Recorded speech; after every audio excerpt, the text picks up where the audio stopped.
Hi there. Thanks for joining me again today for Convertible Conversations. This week we're doing a little short series on Jesus living not only in us and not only through us, but living as us. My friend Don Keithley, who's the pastor of Grace Point Community Church in Houston, Texas, did almost a year-long series last year on Christ living as us. And he's continuing to do that once a month at his church. Some great teaching. If you'd like to, I'd highly recommend it.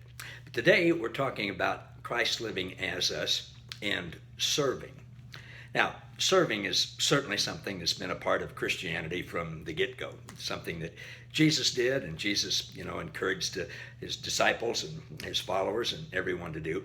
I want to make sure that we know to begin with that we don't serve out of duty. We don't serve to get brownie points with God. We don't serve so that we can make God happy, or because that's what Christians are supposed to do. We serve because we want to, and because it's Christ in us who actually wants to. And so if we will listen to him and just let him show us what he wants us to do, and then do it, and it's actually him doing it through us, that's when things work out the best, I've found.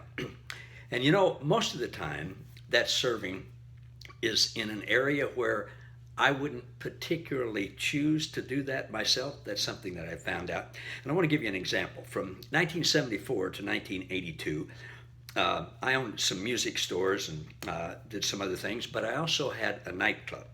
It was a jazz club where I would play with my band on weekends, or when I wasn't traveling on the road, we'd come back and we would play there. And it was a fun place. We played primarily Dixieland jazz, happy music, and we had, for the first few years of that, we served just beer and soft drinks and peanuts. And we would have the price on any given night depended on how much we had to pay the entertainment. And for generally, like with my band or other local groups, we would charge $5 a night. This is like 1974, $5 to get in, and that included all the beer or soft drinks you could drink and all the peanuts you could eat. It was a particularly good deal. We lost a lot of money, but we had a lot of fun. So at any rate, I want you to imagine this was a place that had wooden floors. It wasn't a plush place at all. And at the end of any given night, there were peanut shells all over the floor. I mean, it was just, that's the kind of place that it was. So every day before we would open up again the next night, we had to sweep that up and clean that up and empty out the trash. And the trash cans would have plastic sacks in them, but there would be beer cups. And if we waited till the next day, which we usually did, it just smelled awful. There's no way of getting around it. It wasn't a good thing. Well, my mom and dad lived a couple of hours from Lawrence, Kansas, where I live and where the jazz place was. And they were wonderful people, unconditional love, just great people, extremely involved in their church, which was a fairly old-fashioned church. And my dad liked to drink a glass of wine or have a beer, but he didn't usually do that around, I don't think he ever did it around church people. And he smoked cigarettes, and his language wasn't pristine. But he would be what you would call a real good church person. And in his mind, he thought nightclubs were pretty bad. Just like not good stuff happens there. And I know he was embarrassed that I owned a nightclub. But when they came to see us, which was often, and stayed with us, I would go down after the next day after we would have done something at the jazz place that night. And most of the time he wasn't there. He and my mom would be home with their kids. But he would say, well, I'll go with you. And he would come down to my nightclub with me. And you know what he did? He swept up the peanuts. And he emptied the trash with the nasty beer cups and spilt beer and all that kind of stuff.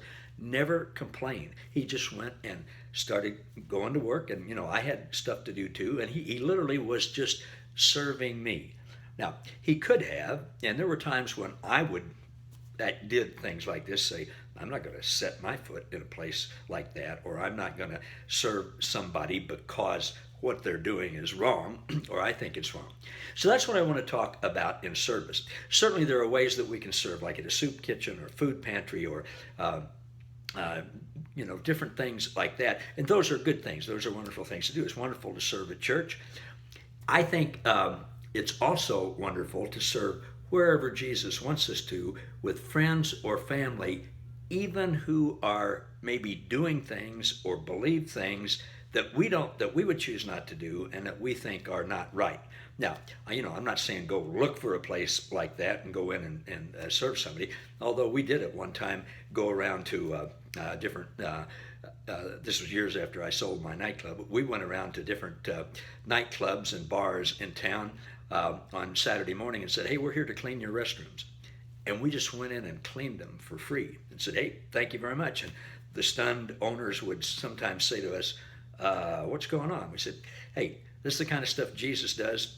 Jesus loves us. He loves you. We just wanted to come and clean your bathrooms for you because it's a nasty job and somebody's got to do it." That was, I'm not saying, look how great we are. That was just, it was a fun thing to do and it was a good thing to do. So I just want to encourage you today. Let Jesus show you where to serve. It might be at work. There might be a coworker that's having a challenge with something that could really use some help. It might be a neighbor, it might be a kid, it might be a parent, might be somebody you know from another organization or whatever. Just be on the lookout as to how Jesus can serve as you. Not looking for praise for it, not looking to make brownie points with him or whatever. Just letting Jesus serve as you. And then enjoy the results. Thanks for listening. See you tomorrow.